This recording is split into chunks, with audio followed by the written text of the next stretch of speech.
So one series I really am really a big fan of, and it really hooked me and brought me in, was Gears of War. I actually owe this to my younger brother Ben for showing me it.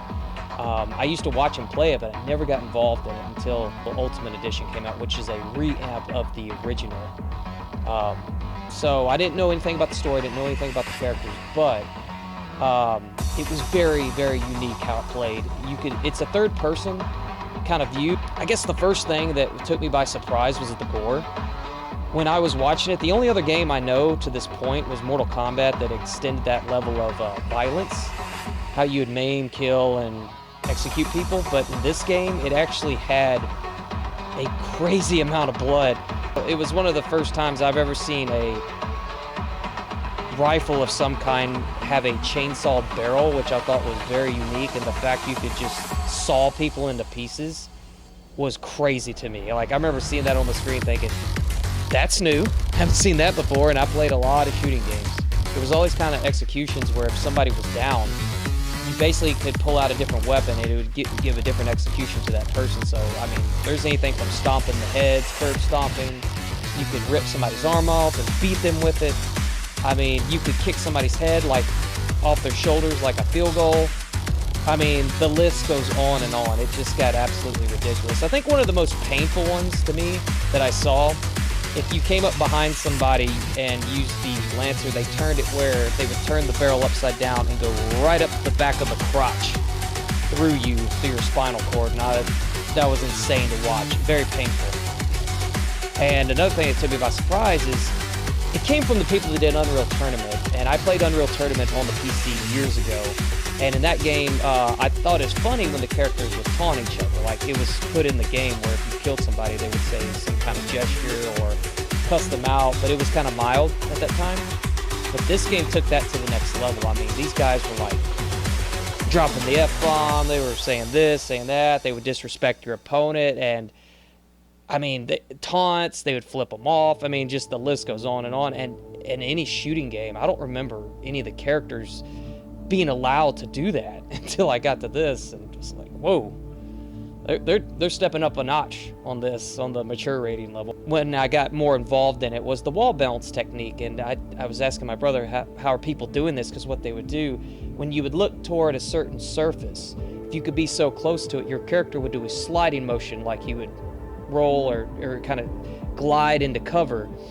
Now, what makes this unique in the game is that was always a way to get to cover fast while you're being shot, but the community took that to the next level, and they actually made it a technique in the game, which is used today by a lot of players. And that's really cool to me, how something that wasn't meant to be, players found a way to incorporate that and make it kind of like the mechanic work out for them, which a lot of games you don't hear that. It's like, well, we didn't design it to be this way, but people found a way to do it, and then now they use it as like a technique. But what I like about it is you have to be good. You just can't do this technique and just hope for the best.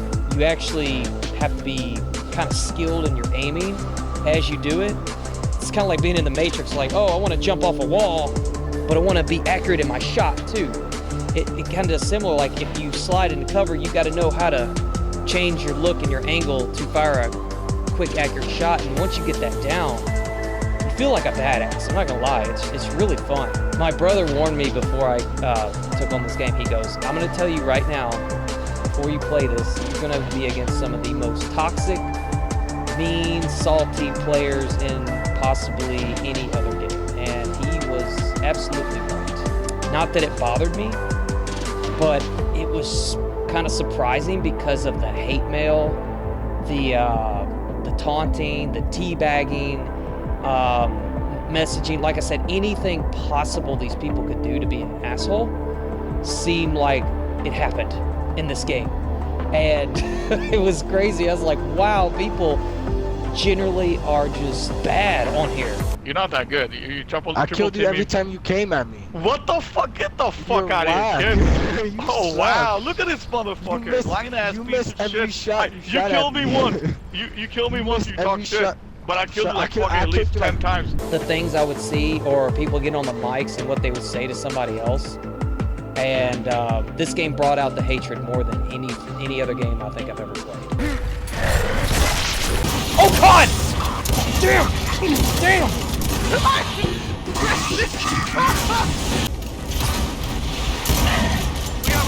Shit! See? 18! Fucking teabagging piece of goddamn shit. They got good. What? Dude just took that in the face. The Reese's Cup has spoken with this peanut butter deliciousness. One thing I like about this is the map designs, because it's equal on both sides.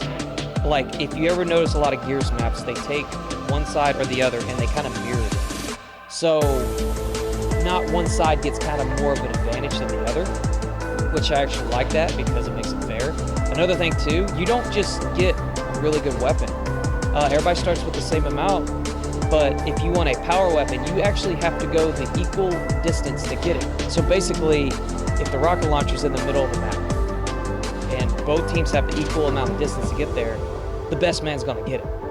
And I always liked that because you had to fight for stuff. You didn't just get handed things. And a lot of these games, you know, depending on where you are, you just kind of get a bonus. And I feel like that's not right. Spawn protection should be included in every single shooting game. I don't care what you're playing. I really highly believe that when you respawn in a game, you should have at least 5 to 10 seconds of immunity. I mean, this crap of spawning instantly and getting killed, or somebody waiting in the spot to kill you, it's just a freebie, you know? It's no talent, it's no skill, and it's just, it sucks to lose that way. You know, it's not right, and I don't understand why other games don't implement it. This game does. If you start somewhere, they can shoot you right out of the gate, and it will not register until about 10 seconds. So it gives you breathing room, which should be included in a lot of others. I just don't understand why nobody else can figure this out. All the weapons are basic. The shotgun, this pistol you get, the Lancer, all have the same damage on them. There's no scope, there's no FMJ, there's no attachments to make them better, or somebody else can get these attachments to make them better. You actually start with the same, and that's good, because like I said, it's like the better man's gonna win, because they got the same weapon. The only way they can get an advantage is if they get a power weapon, which I discussed before. You actually have to earn that. So everything feels kind of balanced, and you don't get a lot of those games anymore. A lot of them seem to favor one or the other, especially this new day with this DLC shit coming out. If you buy a certain gun or a certain package, you get these things, and if I don't want to pay for that, I guess I'm screwed, right? Like, they're gonna have a better gun than me, which kind of lowers the experience. And this game actually stays true to making it fair on that level.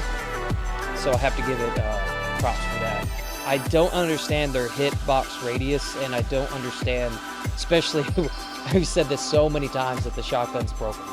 I don't understand how they get the percentages. Sometimes you can go right up behind somebody, they won't even see you, and you can plug a shot right to their back, like point blank, and literally I've seen it only do 96% damage. They turn around, bust me, one shot, I blow into pieces, 100% damage. The logic there is not registering me. I don't understand how they're getting this, and we've always joked about saying, you know, the shotgun's broken. And this game thrives on the shotgun. That is like the primary use, which in a lot of games isn't. You know, usually it's assault rifles or machine guns, but this game literally is built around the shotgun. So a lot of times when you get in matches, you'll see up close fights with the Gnasher, is what they call it in this game. And it's just that percentage, man. Like, it doesn't matter which version of the game I played, 1, 2, 3, 4.